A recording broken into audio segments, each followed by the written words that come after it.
Welcome to my channel and you are watching study with Shravan. तो आज हम लोग देखिए फ्लूइड मैकेनिक्स में नेक्स्ट टॉपिक जो डिस्कस करने जा रहे हैं वो है कंप्रेसिबिलिटी। ठीक, कंप्रेसिबिलिटी क्या है, ये फ्लूइड में चेक करेंगे, बट इसके साथ साथ हम लोग इसके पैरेलल में हम लोग क्या चेक करेंगे, गैसेस के फॉर्म में और लिक्विड के फॉर्म में कंप्रेसिबिलिटी का क्या क्या डेफिनेशन या इसकी क्या प्रॉपर्टीज है। तो आइए हम लोग डिस्कस करते हैं सबसे पहले compressibility.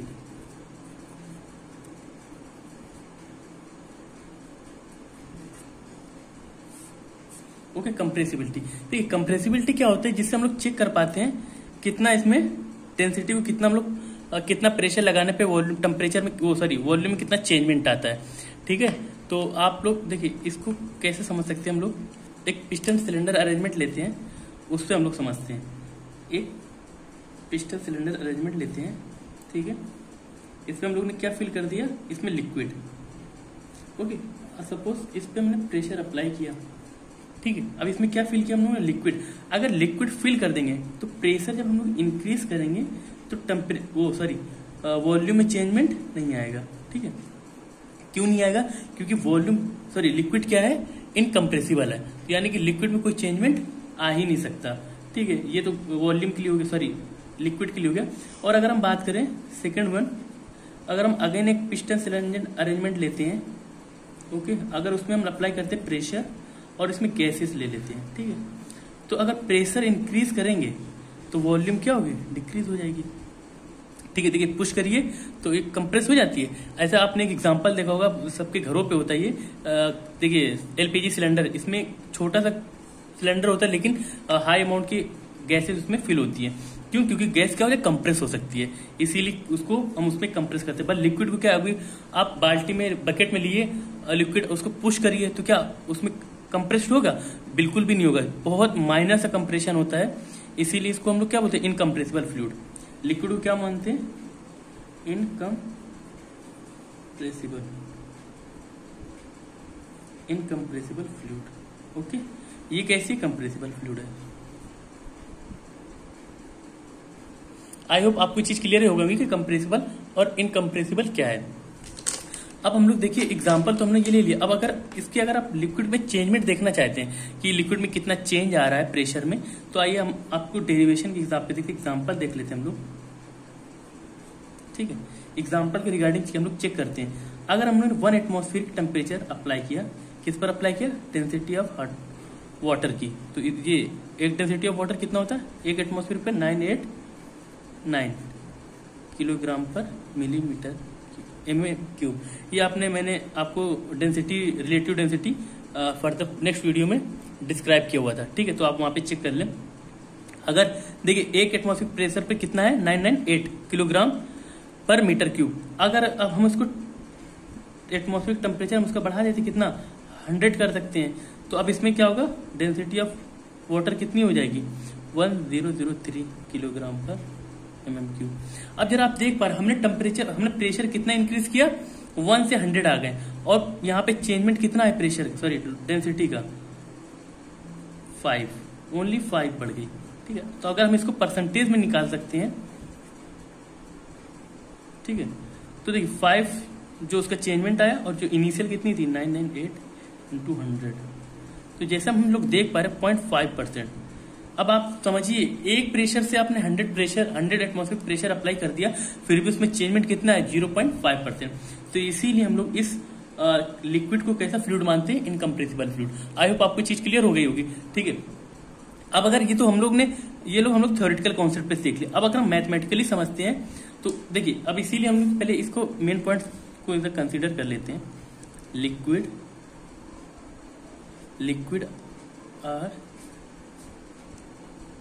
liquids are generally incompressible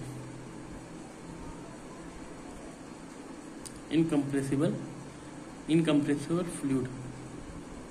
Okay, whereas gas are compressible. Okay, ठीक है, लिक्विड को आपको किस फॉर्म में लिख सकते हैं आप, इनकम्प्रेसिबल, और वेरएज अगर गैसेस की बात करो तो ये हम लोग गैसेस किस फॉर्म में होगी, कंप्रेसिबल फॉर्म में। ठीक है, तो ये चीजें आपको मतलब क्लियर हो गई होंगी। आई होप मैंने सारा डिटेल में आपको क्लियर कर दिया। अब अगर हम लोग बात करते हैं कि देखिए मैथमेटिकली हम लोग इसका प्रूविंग देखते हैं, ठीक है।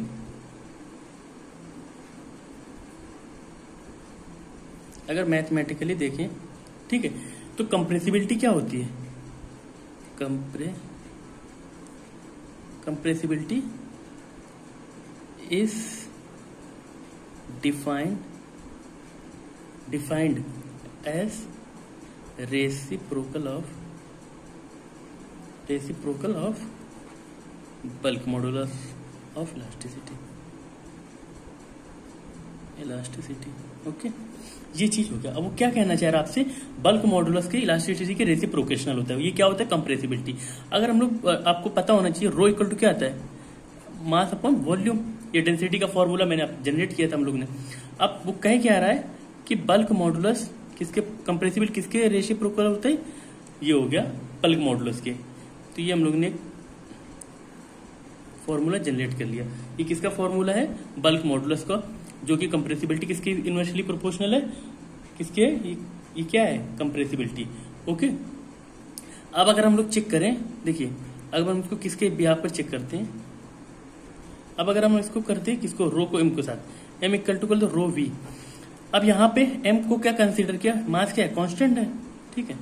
तो ये 0 हो जाएगा। इसका डिफरेंशिएट करेंगे अगर हम लोग, rho delta v plus v delta rho. Okay, इसको पार्शिलेट कर लीजिए। अगर पार्शिलेट किया, अगर इधर डिफरेंशिएट करने के बाद, तो del V minus V equal to del rho upon rho. ये हमको डिफाइंड हो गया, ठीक है। अब अगर हम लोग यहाँ पे बात करते हैं तो बल्क मॉडुलस की पहले, ठीक है, बल्क मॉडुलस की। तो बल्क मॉडुलस को अगर हम लोग डिफाइन करते हैं इस किसमें? मैथमेटिकली फॉर्म में, तो के इक्वल टू क्या? तो हाइड्रोस्टैटिक्स स्ट्रेस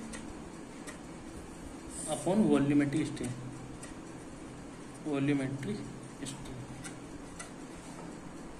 ओके, ये हमारा डेफिनेशन हो गया। अब आप देखिए हाइड्रोस्टैटिक फॉर्म क्या होता है? जिसका सेम मैग्नीट्यूड होता है। तो मोस्टली जो हाइड्रोस्टैटिक फोर्सेस होते हैं या स्ट्रेस होती है, वो किस नेचर में होती है? कंप्रेसिव नेचर में। तो इसीलिए इसको हम लोग क्या लेंगे? डेल्टा पी, यानी कि जो प्रेशर अप्लाई कर रहे हैं वो हमारा किस में हो जाएगा? निगेटिव में। तो माइनस डी पी अपॉन, और वॉल्यूमेट्रिक स्ट्रेन क्या होता है? डेल्टा वी अपॉन वी, ठीक है। ये क्या होता है? Change in volume upon original volume. ये होता है स्ट्रेन की डेफिनेशन। ये अगर 100 में हम लोग पढ़ेंगे तो उसमें फर्दर क्लियरफाई कर देंगे। ओके, तो डेल्टा वी अपॉन वी। तो यहाँ पे हम लोग देखिए बल्क मॉडुलस इक्वल टू क्या हो जाएगा? Minus V del P upon del V. और ये सिमिलर किसके equal to? Rho delta P upon delta density. ये हमारे फॉर्मेट फाइंड हो गया हमको, ठीक है।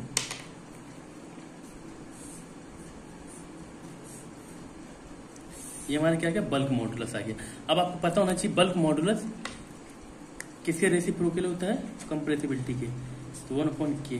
तो अगर हम वी कंप्रेसिबिलिटी इक्वल टू की बात करें, 1 upon minus V D P upon delta V. तो बी इक्वल टू क्या आ जाएगा?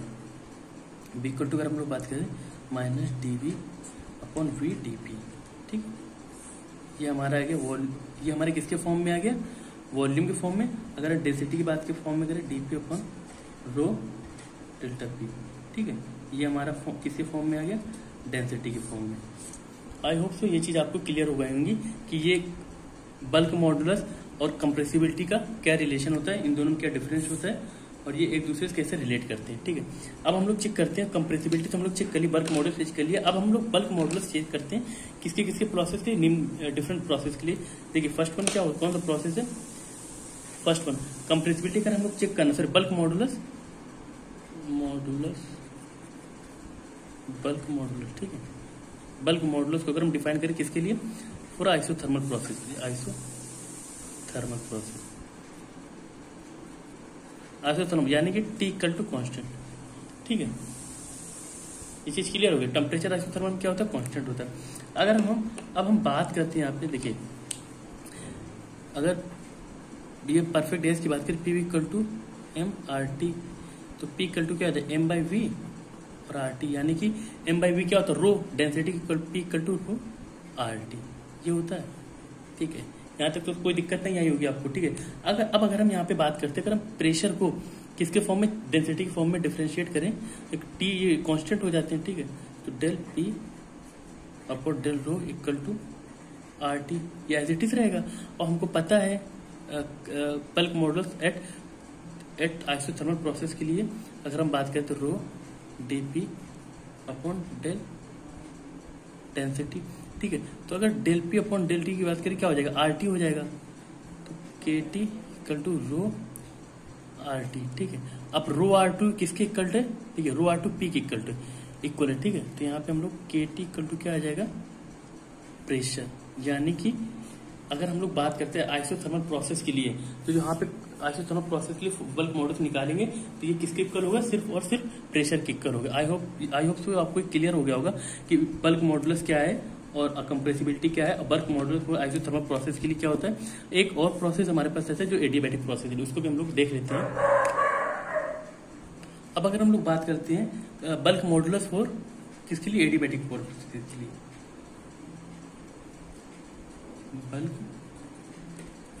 मॉडुलस किसके लिए, फॉर एडियाबैटिक के लिए, एडियाबैटिक प्रोसेस के लिए, ठीक है। एडियाबैटिक प्रोसेस तो आपको पता होना चाहिए, जैसे थर्मोडायनामिक्स हम लोग पढ़ रहे थे तो वहां पे हम लोगों ने एडियाबैटिक के लिए कौन सी डेफिनेशन फाइंड की थी, PV equal to gamma equal to constant. ये हमने क्या, ये इक्वेशन किसके लिए सेटिस्फाइड थी, फॉर एडियाबैटिक प्रोसेस के लिए। तो अगर हम V की बात करते हैं तो V क्या होता है, देखिए rho equal to m upon v. तो अगर वॉल्यूम की बात करें तो क्या हो जाएगा, एम अपॉन डेंसिटी। तो यहाँ पे पुट कर दें, ठीक है, हम लोग यहाँ पे पुट करते हैं, ठीक है। Pressure into M mass upon density gamma equal to constant, ठीक है। अब अगर देखिए मास को हम लोग, मास क्या है, कांस्टेंट है, तो P इक्वल टू क्या आ जाएगा, C डेंसिटी की पावर गामा। ये चीज क्लियर होगी आपको, ठीक।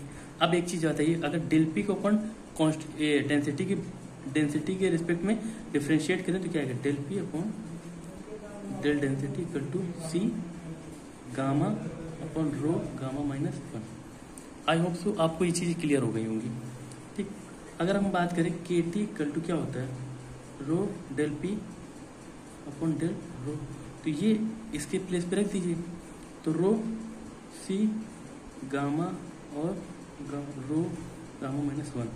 अब देखिए यहाँ पे क्या आ जाएगा, के टी इक्वल टू क्या आएगा हमारे पास, ये कैंसिल हो जाएगा, सी गामा और रो। ये चीज क्लियर हो गई आपको। अब रो और गामा किसके इक्वल है, यहाँ पे अगर हम लोग बात करते हैं इसकी,